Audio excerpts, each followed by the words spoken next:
जय माता दी। जैसा कि आज चैत मास के पहला नवरात्रि था, तो आज मैं आपको फिर से नवरात्रि व्रत की पहले दिन की माता शैलपुत्री की कथा सुनाने जा रही हूँ, जिसे आप शाम की पूजा के समय भी सुन सकते हैं। कथा के अनुसार एक समय बृहस्पति जी ने ब्रह्मा जी के समक्ष चैत मास के शुक्ल पक्ष में आने वाली नवरात्रि का महत्व जानने की इच्छा जताई। उन्होंने कहा, इस व्रत का क्या फल है, इसे किस प्रकार किया जाता है, सबसे पहले इस व्रत को किसने किया था, ये सब विस्तार से कहिए। बृहस्पति जी के प्रश्नों का जवाब देते हुए ब्रह्मा जी ने कहा, हे बृहस्पति, प्राणियों के हित की इच्छा से तुमने बहुत ही अच्छा प्रश्न किया है। जो मनुष्य के मनोरथ पूर्ण करने वाली माँ दुर्गा, महादेव, सूर्य और नारायण का ध्यान करता है वह धन्य है। यह नवरात्रि व्रत संपूर्ण कामनाओं को पूर्ण करने वाला है। इस व्रत को करने से पुत्र सुख, धन, विद्या और अपार सुख की अनुभूति होती है।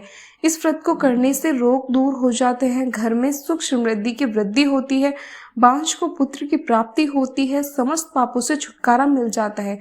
जो मनुष्य इस नवरात्रि व्रत को नहीं करता वह अनेकों दुखों को भोगता है।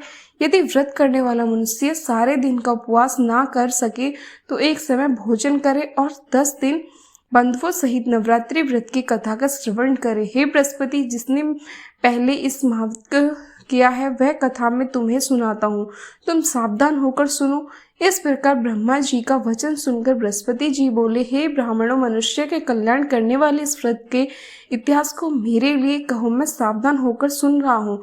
आपके शरण में आए हुए मुझ पर कृपा करो। तब ब्रह्मा जी बोले, प्राचीन काल में मनोहर नगर में पीठ नाम का एक अनाथ ब्राह्मण रहता था। वह भगवती दुर्गा का भक्त था। उसके संपूर्ण सद्गुण से युक्त सुमिति नाम की एक अत्यंत सुंदरी कन्या उत्पन्न हुई। वह कन्या सुमति अपने पिता के घर बाल्यकाल में अपने सहेलियों के साथ क्रीड़ा करती हुई इस प्रकार बढ़ने लगी जैसे शुक्ल पक्ष में चंद्रमा की कला बढ़ती है। उसका पिता प्रतिदिन जब दुर्गा माँ की पूजा किया करता था, वह उस समय नियम से वहां उपस्थित रहती। एक दिन सुमति अपने सखियों के साथ खेल में लग गई और भगवती के पूजन में उपस्थित नहीं हुई। उसके पिता को पुत्री की ऐसी असावधानी देखकर क्रोध आया और वह पुत्री से कहने लगा, अरे दुष्ट पुत्री, आज तूने भगवती का पूजन नहीं किया, इस कारण मैं किसी कुष्ठ रोगी या दरिद्र मनुष्य के साथ तेरा विवाह करूंगा। पिता का ऐसा वचन सुनकर सुमति को बड़ा दुख हुआ और पिताजी से कहने लगी, पिताजी, मैं आपकी कन्या हूँ तथा सब हर्ष के अधीन हूँ, जैसी आपकी इच्छा हो वैसे ही करो। राजा के कुष्ठ से, दरिद्र से अथवा जिसके साथ चाहो मेरा विवाह कर दो, पर होगा वही जो मेरे भाग्य में लिखा हो। मेरा तो अटल विश्वास है, जो जैसा कर्म करता है उसको कर्म के अनुसार वैसा ही फल प्राप्त होता है, क्योंकि कर्म करना मनुष्य के अधीन है पर फल देना ईश्वर के अधीन है। जैसे अग्नि में पड़ने से प्रेम आदि सबको अधिक प्रदीप्त कर देता है, इस प्रकार कन्या के निर्भयता से कहे हुए वचन सुनकर उस ब्राह्मण ने क्रोधित होकर अपने कन्या का विवाह एक पुष्टि के साथ कर दिया और अत्यंत क्रोधित होकर पुत्री से कहने लगा, हे पुत्री, अपने कर्म का फल भोगो, देखो भाग्य के भरोसे रहकर क्या करती हो तुम। पिता के ऐसे कटु वचनों को सुनकर सुमति मन में विचार करने लगी, अहो मेरा बड़ा दुर्भाग्य है जिससे मुझे मेरा पिता मिला। इस तरह अपने दुख का विचार करती हुई वह कन्या अपने पति के साथ वन में चली गई और डरावनी कुशायुक्त उस निर्जन वन में उन्होंने वह रात बड़े कष्ट से व्यतीत की। उस गरीब बालिका की ऐसी दशा देखकर देवी भगवती ने पुण्य के प्रभाव से प्रकट होकर सुमति से कहा, हे दीन ब्राह्मणी, मैं तुमसे बहुत प्रसन्न हूँ, तुम जो चाहो वो वरदान मांग सकती हो। भगवती दुर्गा का ये वचन सुनकर ब्राह्मणी ने कहा, आप कौन हो, वह सब मुझसे कहो। तो ब्राह्मणी का ऐसा वचन सुनकर देवी ने कहा, मैं आदि शक्ति भगवती हूँ और मैं ही ब्रह्मा, विद्या और सरस्वती हूँ। प्रसन्न होने पर मैं प्राणियों का दुख दूर कर उनको सुख प्रदान करती हूँ। हे ब्राह्मणी, मैं तुझ पर तेरे पूर्व जन्म के पुण्य के प्रभाव से प्रसन्न हूँ। तुम्हारे पूर्व जन्म का वृत्तांत सुनाती हूँ, उसे ध्यान पूर्वक सुनो। तो पूर्व जन्म में निषाद भील की स्त्री थी और अति पतिव्रता थी। एक दिन तेरे पति निषाद ने चोरी के कारण तुम दोनों को सिपाही ने पकड़ लिया और ले जाकर जेल खाने में कैद कर दिया। उन लोगों ने तुझको और तेरे पति को भोजन भी नहीं दिया। इस प्रकार नवरात्रि के दिनों में तुमने ना तो कुछ खाया और ना ही जल पिया। इस प्रकार 9 दिन तक नवरात्रि का व्रत हो गया। हे ब्राह्मणी, उन दिनों में जो व्रत हुआ उसके प्रभाव से प्रसन्न होकर मैं तुझे मनोवांछित वर देती हूँ। तुम्हारी जो इच्छा हो सो मांगो। इस प्रकार दुर्गा के वचन सुनकर ब्राह्मणी बोली, अगर आप मुझ पर प्रसन्न है तो माँ दुर्गा, मैं आपको प्रणाम करती हूँ। कृपया करके मेरा पति का कोढ़ दूर कर दो। तब देवी ने कहा, उन दोनों दिनों तुमने जो व्रत किया था उस व्रत का एक दिन का पुण्य पति का कोढ़ दूर करने के लिए अर्पण करो। उस पुण्य के प्रभाव से तेरा पति कोढ़ से मुक्त हो जाएगा। ब्रह्मा जी बोले। इस प्रकार देवी के वचन सुनकर वे ब्राह्मणी बहुत प्रसन्न हुई और पति को निरोग करने की इच्छा से जब उसने तथास्तु कहा तब उसके पति का शरीर भगवती दुर्गा की कृपा से कुष्ठ रोग से रहित होकर अति कांतिवान हो गया। वे ब्राह्मणी पति की मनोहर देह को देखकर देवी की स्तुति करने लगी। माँ दुर्गा, आप दुर्गित दूर करने वाली, तीनों लोकों का संताप करने वाली, समस्त दुखों को दूर करने वाली, रोगी मनुष्य को निरोगी करने वाली, प्रसन्न हो, मनोवंचित वर देने वाली और दुष्टों का नाश करने वाली हो, जगत की माता हो। हे अम्बे, मुझ निरपराध अबला को मेरे पति ने कुष्ठ मनुष्य के साथ विवाह कर दिया है। मेरे पिता ने घर से निकाल दिया है।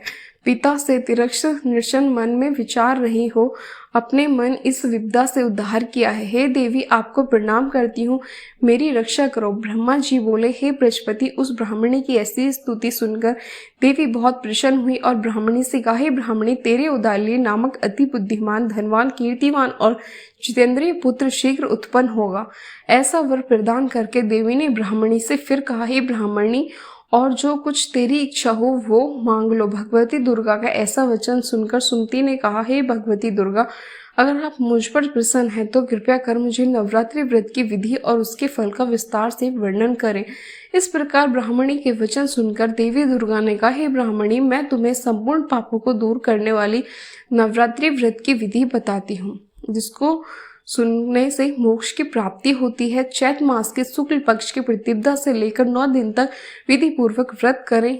दिन भर व्रत न कर सके तो एक समय भोजन करें। विद्वान ब्राह्मणों से पूजा कर घट स्थापना करें और वाटिका बनाकर उसको प्रतिदिन जल से सींचे।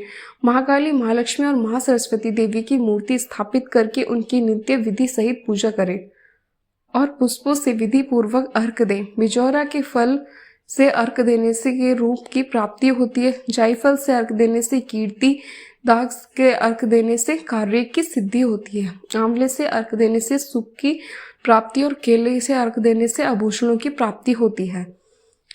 इस प्रकार पुष्पों और फलों से अर्घ देकर व्रत समाप्त होने पर 9वें दिन तक विधि विधान से हवन करें। खांड, घी, गेहूं सहित जौ, तेल, बेल, नारियल, दाक और कदम आदि से हवन करें। गेहूं से होम करने से लक्ष्मी की प्राप्ति होती है। खीर एवं चंपा के पुष्पों से धन की और बेल के पत्तों से तेज व सुख की प्राप्ति होती है।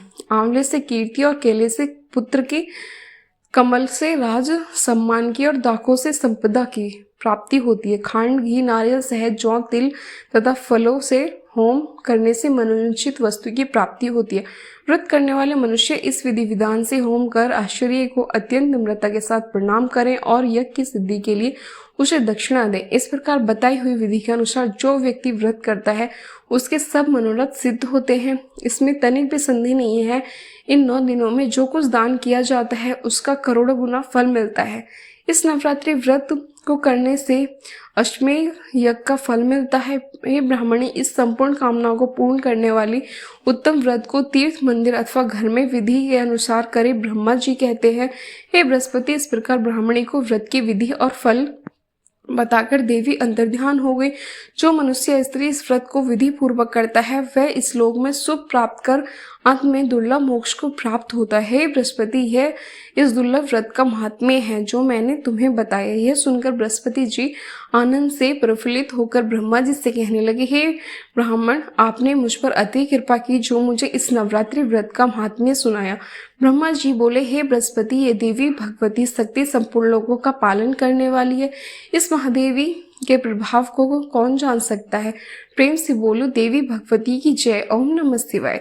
जय माता दी। प्रिय भक्तजनों, आज नवरात्रि का प्रथम दिन है, तो आज हम फिर श्रवण करेंगे माता दुर्गा के प्रथम स्वरूप माँ शैलपुत्री की कथा। माँ दुर्गा अपने पहले स्वरूप में शैलपुत्री के नाम से पूजी जाती है। पर्वतराज हिमालय की पुत्री होने के कारण उनका नाम शैलपुत्री पड़ा। अपने पूर्व जन्म में यह प्रजापति दक्ष की कन्या के रूप में उत्पन्न हुई, तब इनका नाम सती था। इनका विवाह भगवान शंकर जी से हुआ था। एक बार प्रजापति दक्ष ने बहुत बड़ा यज्ञ किया।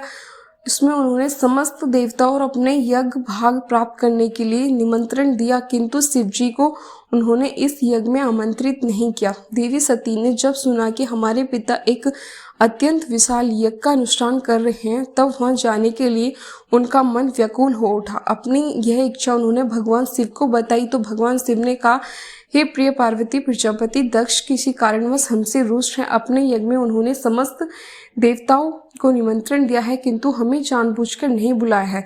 ऐसी स्थिति में तुम्हारा वहां जाना किसी भी प्रकार श्रेयस्कर नहीं होगा। शंकर जी के इस उपदेश से सती को कोई बोध नहीं हुआ और पिता का यज्ञ देखते माता बहनों से मिलने की इसकी वृत्ता किसी भी प्रकार कम नहीं हुई। उनका प्रबल आग्रह देखकर अतंत शंकर जी ने उन्हें वहां जाने की अनुमति दे ही दी। इस प्रकार माता सती पिता के घर पहुंच गई और पिता के घर पहुंचकर देखा कि कोई भी उनके आदर और प्रेम से बातचीत नहीं कर रहा है। केवल उनकी माता ने ही उन्हें स्नेह से गले लगाया। परिजनों ने इस व्यवहार से देवी सती को बहुत दुख हुआ।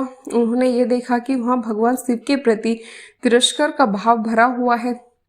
दक्ष ने उनके प्रति कुछ अपमानजनक शब्द भी कहे। ये सब देखकर माता सती का हृदय घृणा और क्रोध से भर उठा। उन्होंने सोचा कि भगवान शंकर जी की बात ना मानकर यहाँ आकर मैंने बहुत बड़ी भूल की है। वे अपने पति भगवान शिव के इस अपमान को सहन नहीं कर सकी। उन्होंने अपने इस रूप को तत्काल वहीं योगा अग्नि द्वारा जलाकर भस्म कर दिया।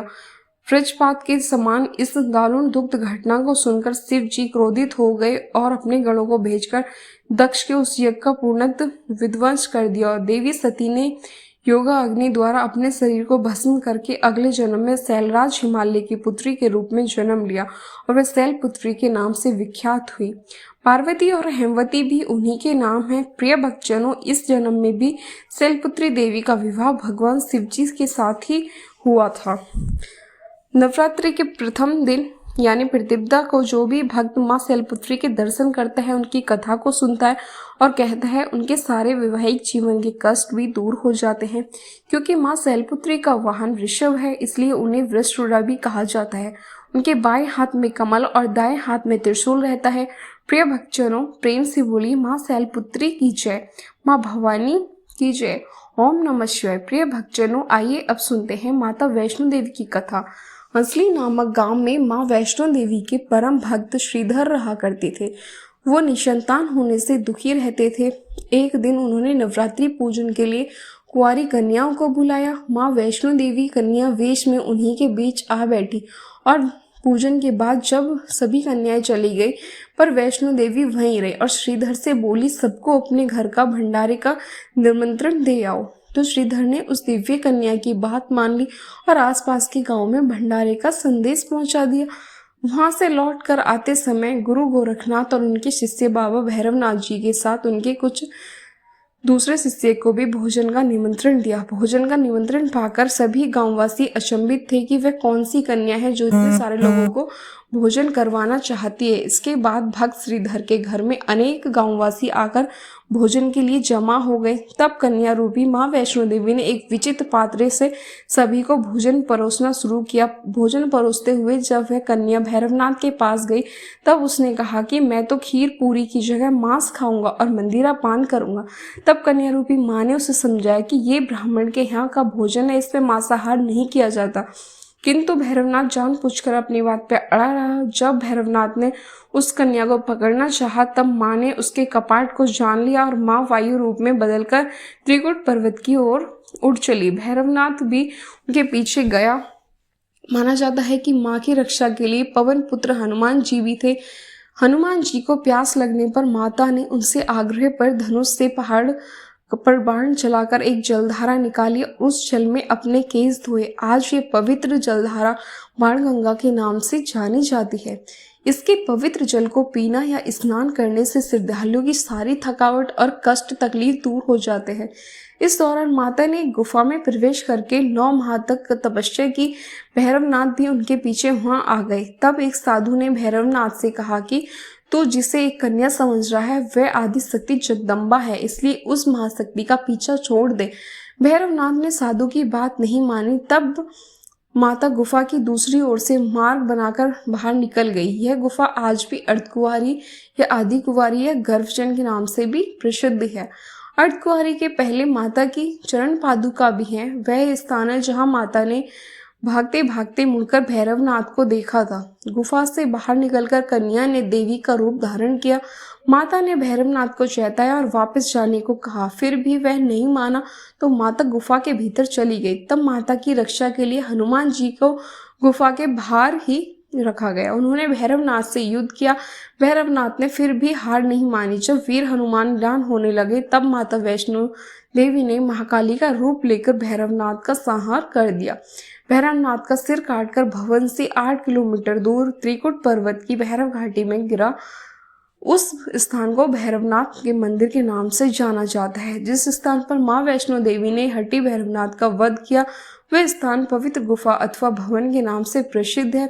इस स्थान पर माँ काली, दाएं माँ महासरस्वती, मध्य में माँ महालक्ष्मी, बाएं पिंडी के रूप में गुफा में विराजमान है। इन तीनों के सम्मिलित रूप को ही माँ वैष्णो देवी का रूप कहा जाता है। कहा जाता है कि अपने वध के बाद भैरवनाथ को अपनी भूल का पश्चाताप हुआ और उन्होंने माँ से क्षमादान की भीख मांगी। माता वैष्णो देवी जानती थी कि उन पर हमला करने के पीछे भैरव की प्रमुख मंशा मोक्ष प्राप्त करने की थी। उन्होंने न केवल भैरव को पुनर्जन्म के चक्र से मुक्ति प्रदान की बल्कि उसे वरदान देते हुए कहा कि मेरे दर्शन तब तक पूरे नहीं माने जाएंगे जब तक कोई भक्त मेरे बाद तुम्हारे दर्शन नहीं करेगा।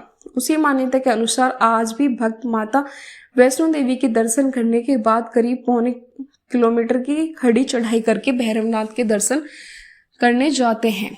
इस बीच वैष्णो देवी ने 3 पिंड सिर सहित एक चट्टान का आकार ग्रहण किया और सदा के लिए ध्यान मगन हो गए।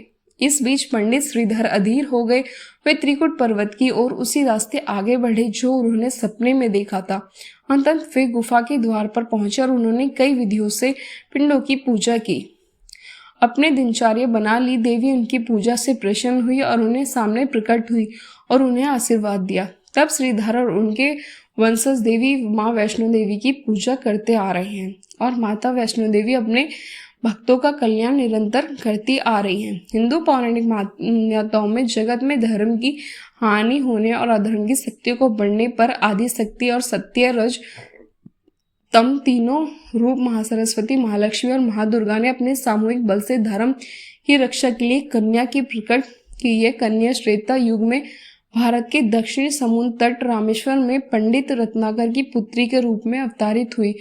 कई साल से संतानहीन रत्नाकर ने बच्ची को त्रिकुटा नाम दिया, परंतु भगवान विष्णु के अंश रूप में प्रकट होने के कारण वैष्णवी नाम से विख्यात हुई। लगभग 9 वर्ष होने पर उस कन्या को जब यह मालूम हुआ कि भगवान विष्णु ने इस भूलोक में भगवान श्री राम के रूप में अवतार लिया है, तब वह भगवान श्री राम को पति मानकर उनको पाने के लिए कठोर तप करने लगी। जब श्री रामचंद्र जी सीता हरण के बाद सीता की खोज करते हुए रामेश्वर पहुंचे तब समुद्र तट पर ध्यान मगन कन्या को देख उस कन्या ने भगवान श्री रामचंद्र जी से पत्नी के रूप में स्वीकार करने को कहा। भगवान श्री रामचंद्र जी ने उस कन्या से कहा कि उन्होंने इस जन्म में सीता से विवाह कर एक पतिव्रत का प्रण लिया है, किंतु कलयुग में मैं कल्कि अवतार लूंगा और तुम्हें अपनी पत्नी के रूप में स्वीकार करूंगा। उस समय तुम हिमालय स्थित त्रिकुट पर्वत की श्रेणी में जाकर तप करो और भक्तों को कष्ट दुखों का नाश कर जगत का कल्याण करो। प्रिय भक्तजनों, जब श्री रामचंद्र जी ने रावण के विरुद्ध विजय प्राप्त की तब माँ ने नवरात्रि मनाने का निर्णय लिया। इसलिए उक्त संदर्भ में लोग नवरात्रि के 9 दिनों की अवधि में रामायण का पाठ करते हैं। श्री रामचंद्र जी ने वचन दिया था कि समस्त संसार द्वारा माँ वैष्णवी की स्तुति की जाएगी। त्रिकुट वैष्णवी देवी के रूप में प्रसिद्ध होगी और सदा के लिए अमर हो जाएगी। प्रेम से बोलिए जय माँ वैष्णो देवी की। धन्यवाद। अगर आपको कथा पसंद आई हो तो वीडियो को लाइक जरूर करें। अगर आपने चैनल को सब्सक्राइब नहीं करा है अभी तक तो मेरे चैनल को जरूर सब्सक्राइब करें और कमेंट में जय माता दी जरूर लिखें।